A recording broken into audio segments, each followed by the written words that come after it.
जय श्री कृष्णा। कैसे हैं आप?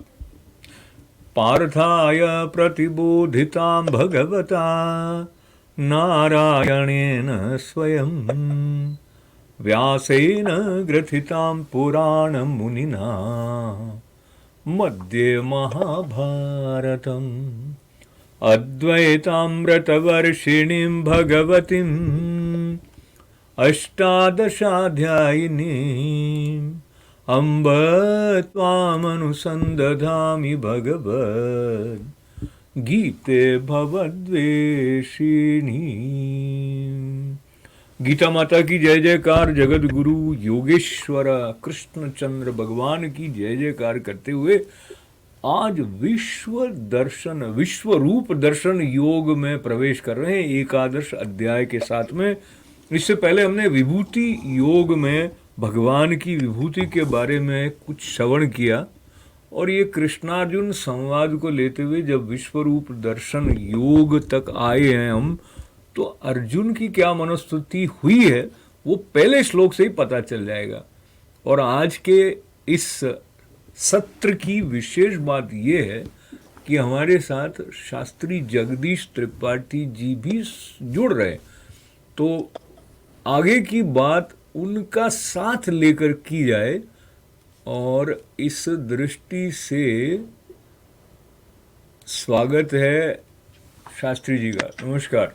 नमस्कार। जय श्री कृष्णा। जय श्री कृष्णा। तो हम 11वें अध्याय में प्रवेश करें उससे पूर्व आप बताएं, जो ये एवरीडे गीता की प्रेरणा हुई है, ये जो श्रृंखला चल रही है, इसमें कभी कभी आपने भी देखने का अवसर प्राप्त किया है। आपका आशीर्वाद और क्या आपको लगता है इस श्रृंखला के बारे में?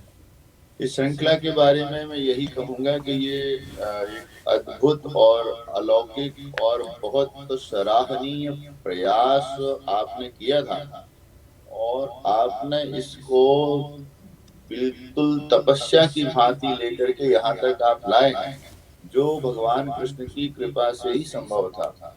और ये इस तरह का जो आपका प्रयास और आपका ये जो कॉन्सेप्ट है, ये बहुत कल्याणकारी अभी तो है ही है, लेकिन कालांतर में ये पूरा जो कार्यक्रम है गीता माता का ये संपूर्ण जब हो जाएगा तो ये बहुत कल्याणकारी और जनोपयोगी सबके लिए होने वाला है। तो आपका इसके लिए धन्यवाद करते हुए, और एकदम हमारे वो दर्शक जो आपको जानते भी हैं कुछ नहीं भी जानते हैं, तो शास्त्री जी विद्वान होने के साथ साथ मेरे बड़े आत्मीय हैं।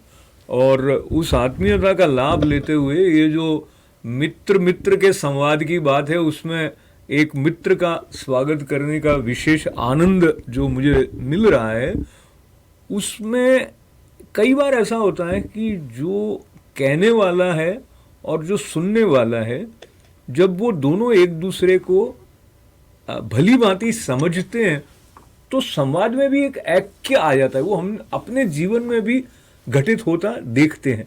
तो अब जब हम विश्व रूप दर्शन योग की तरफ बढ़ रहे हैं, आप बताएं ये जो एकादश अध्याय है श्रीमद् भगवद गीता में, जो कि 10 अध्याय होने के बाद आ रहा है, जिसमें कि विभूति युग के पूर्व भी उन्होंने कृष्ण भगवान से जो कुछ श्रवण किया है, तो क्या महिमा आपको इस अध्याय की लगती है?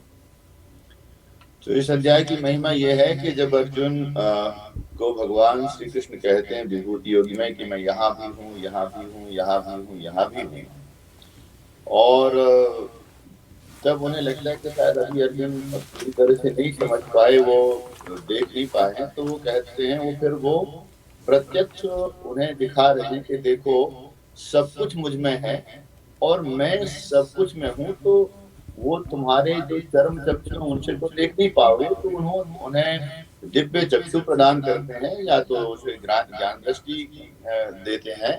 और तब इसलिए महिमा इसकी एकादश अध्याय की बहुत अद्भुत है कि उसमें भगवान स्वयं ही प्रत्यक्ष ही प्रकट होते हैं विश्व रूप में और सारे विश्व को अपने में समाहित दिखाते हैं और संपूर्ण विश्व में स्वयं को समाहित दिखाते हैं। तो बहुत ही सुंदर आपने बताया। और जैसे जैसे हम इस अध्याय में प्रवेश करेंगे तो हम देखेंगे कि वो अर्जुन को क्या क्या दिखा रहे हैं और अर्जुन पर उसका क्या प्रभाव पड़ता है। पर प्रारंभ करते हैं त्रिपाठी जी जो पहला श्लोक है उसके साथ में। तो आपकी अनुमति और आपका आशीर्वाद के साथ साथ अपने गुरु महाराज का स्मरण, स्वामी श्री ईश्वरानंद गिरी जी महाराज का, और भगवत कृपा के अवलंबन को लेकर हम आगे बढ़ते हैं। ऐसा भाव भी हमें एक शक्ति दे देता है। और जैसे आपने कहा आप यहाँ तक लाए हैं पहले, तो आपको अंदर से ही पता होता है कि मेरे किए कुछ कुछ नहीं होता है, वो जिसकी प्रेरणा से हो रहा है उसकी लय है, वो आगे आगे ले जा रहा है। तो हम जैसे इसमें भी सुनते हैं निमित्त मात्र हम बन रहे हैं। और त्रिपाठी जी आपके साथ में हमारे जो कुछ, जिसमें कि मेरी माता जी, मेरे भ्राता, अन्य मित्र भी सम्मिलित हैं, जो एवरीडे गीता के साथ लगभग नित्य जुड़े रहते हैं, तो उससे भी एक उत्साह बनता है, उससे भी एक भाव में एक आह्लाद का सा संचरित हो जाता है। ये बात आपके साथ बांटते हुए 11वें अध्याय का पहला श्लोक। वसुदेव सुतम देवम कंस चाणूरमर्दनम देवकी परमानंदम कृष्णम वंदे जगद्गुरुम। अर्जुन उवाच मदनुग्रहाय परमं गुह्य मद्यात्म संगितम यत्त्वयोक्तं वचस्तेन मोहोयम विगतो मम। त्रिपाठी जी इसका जो अनुवाद गीता प्रेस की प्रति में दिया है वो मैं पढ़ रहा हूँ आपके साथ। इसमें इसके अनुवाद को पढ़ने से पहले मैं ये बात भी बांटता चलूँ कि जो पहले से चौथा श्लोक है उनमें अर्जुन प्रार्थना करेंगे, भगवान से कर रहे हैं कि विश्व रूप के दर्शन मुझे करा दें। और उसके बाद में 5वें से 8वें श्लोक तक भगवान के विश्व रूप का वर्णन है। तो इस प्रकार का ये जो क्रम चलता है, इसमें जब हम समापन की तरफ बढ़ेंगे इस अध्याय के, तो ऐसा होता है कि वो विश्व रूप के दर्शन करने के बाद अर्जुन घबरा जाते हैं। पहले तो उनमें जिज्ञासा है, उत्सुकता है, पर बाद में घबरा जाते हैं। और ये भी है कि ये बहुत ही दुर्लभ है, ऐसा भगवान उनको बताते हैं। तो वो जो दुर्लभ बात अर्जुन को प्रसाद रूप में मिली अपने सखा पार्थ सारथी से, वो हमारे लिए भी सुलभ हो रही है। ये कितना बड़ा सौभाग्य हमारा है। पर त्रिपाठी जी ये होता है कि जो बात होती है उसको कौन सुनता है, कितना, किस पर क्या असर होता है, ये सब अलग अलग होता है। मैं इसका जो अर्थ पढ़ूं फिर इस बारे में आपसे निवेदन करूंगा।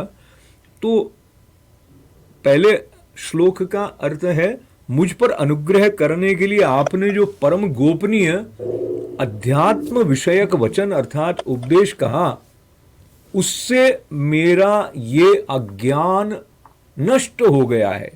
मोहोयम विगतो मम। ये कितनी बड़ी बात है। अर्जुन कह रहे हैं उनका जो मोह है वो नष्ट हो गया है। आप इस बात के अंदर प्रवेश करके उस अनुभूति का रस कहीं ना कहीं अपने अंदर जागृत करें कि भगवान के वचन का श्रवण करने से 10वें अध्याय के समापन तक आते आते जो विषाद योग से श्रीमद् भगवद गीता प्रारंभ हुई है, जिसमें अर्जुन प्रारंभ में कह रहे हैं कि मैं युद्ध नहीं करूंगा, और जो तर्क दे रहे हैं उसमें मोह मूल रूप से बंधन का कारक था, जो कि हट गया है। तो त्रिपाठी जी आप इसके बारे में कुछ बताएं। जो पहला श्लोक है जिसमें वो निवेदन कर रहे हैं कि आपने अनुग्रह करने के लिए जो गोपनीय अध्यात्म विषय मुझे बताया उससे मेरा मोह नष्ट हो गया है। तो मोह के नष्ट हो जाने का मतलब क्या है, अर्जुन के लिए नहीं हमारे लिए भी? तो एक्चुअली मोह शकल व्याधिन कर मूला तेहिते मुनि उपजहि बहुशूला। तो ऐसा है कि मोह समस्त अशांति का, समस्त व्याधियों का ही जड़ है। तो यदि मोह रहे, बाकी सब कुछ हो जाए, तो व्याधि कभी भी प्रकट हो सकती है और जीवन में कई तरह की अशांतियां, कई तरह की व्याधियां उत्पन्न हो सकती हैं। मतलब जड़ है, और जड़ ही कट गई, जड़ ही समाप्त हो गई, मतलब मोह समाप्त हो गया। मोहो यम विगतो मम, मोह से विगत हो गया हूँ जब अर्जुन कहते हैं, इसका अभिप्राय है कि अब मुझे दृष्टि मेरी साफ सुथरी हो गई है। अब दृष्टि में धुंधलापन या कोई और आवरण नहीं रहा।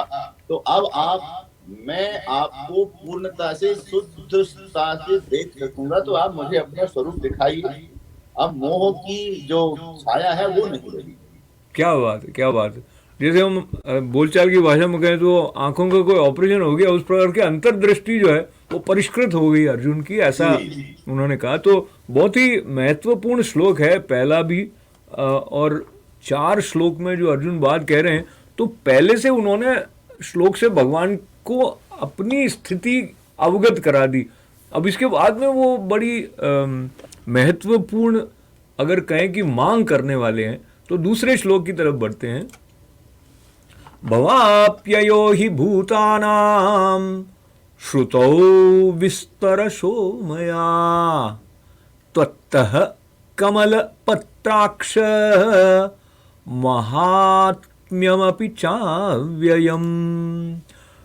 इसका अर्थ है, हे परमेश्वर, आप अपने को जैसा कहते हैं ये ठीक ऐसा ही है, परंतु हे पुरुषोत्तम, आपके ज्ञान, ऐश्वर्य, शक्ति, बल, वीर्य और तेज से युक्त ऐश्वर्य रूप को मैं प्रत्यक्ष देखना चाहता हूं।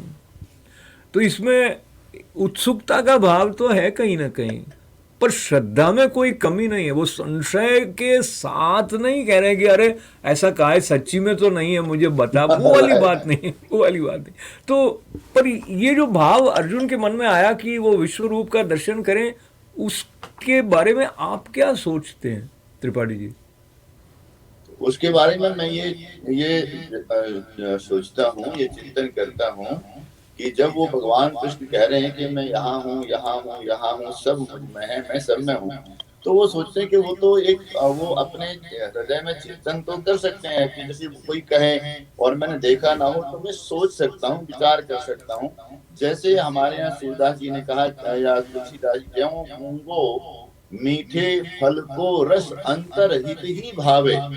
तो जिसे गूंगा व्यक्ति है उसको कुछ मीठा खिला दिया तो वो उसका बखान नहीं कर सकता, और जो नेत्रहीन व्यक्ति है उसको आप सौंदर्य के का बोध कराएं कि ऐसा सुंदर है, ऐसा हरा है, ऐसा भरा है, ऐसे फूल हैं, तो वो सोचेगा कि हरा क्या होता होगा, क्या पता। तो जब भगवान कृष्ण सब कुछ बता रहे हैं तो कहते हैं कि महाराज मुझे सब कुछ पता, मैं मेरा मोह तो चला गया, पर मैं चाहता हूं कि मैं देखूं ये कितना अलौकिक है। तो वो एक जिज्ञासा है। और भगवान श्री कृष्ण ने गीता में ही जो 4 प्रकार के भक्तों की जो व्याख्या की, तो यहाँ पर वो अर्जुन जिज्ञासु भक्त होकर के ये प्रश्न क्या मतलब चाहते हैं कि मेरी जिज्ञासा को शांत करिए। ये बहुत ही सुंदर आपने बताया शास्त्री। बहुत ही सुंदर आपने बताया। और ये जो भाव धारा है अर्जुन के मन की, उसके साथ जुड़ते हुए ऐसा कहते हैं संत कि हमें श्रीमद् भगवद गीता को अर्जुन की दृष्टि से भी देखना चाहिए, कृष्ण की दृष्टि से भी देखना चाहिए। और वो धीरे धीरे जैसे जैसे हम उनके प्रश्नों को सुनते हैं तो पता चलता है कि वो कितने सच्चे थे, कितने ईमानदार अपनी जिज्ञासा को लेकर, और निर्भीक भी मैं कहना चाहूँगा। क्योंकि कई बार आपको लगे कि ये इतना मतलब विभूति है, विभूति योग आपने सुन लिया, फिर हम उनको कुछ कहें, पर अर्जुन के प्रति अपने प्रेम को श्रीमद् भगवद गीता में अर्जुन से संबोधित होते हुए कृष्ण भगवान ने भी कई बार कहा है कि तू मेरा प्रिय सखा है। तो ये जो प्रियता की बात है वो हमारे जीवन में बनी रहे, तो अलग अलग दिशाओं से हमारे लिए जो ज्ञान की गंगा है उसके आगमन को हम देख पाएंगे। तो इस बात के साथ में समापन की तरफ बढ़ रहे हैं आज के इस सत्र में। शास्त्री जगदीश त्रिपाठी जी का बहुत बहुत धन्यवाद करते हुए ओम पूर्णमदः पूर्णमिदं पूर्णात् पूर्णमुदच्यते पूर्णस्य पूर्णमादाय पूर्णमेवावशिष्यते। बहुत बहुत धन्यवाद है। सबका मंगल, सबका कल्याण। जय श्री कृष्ण।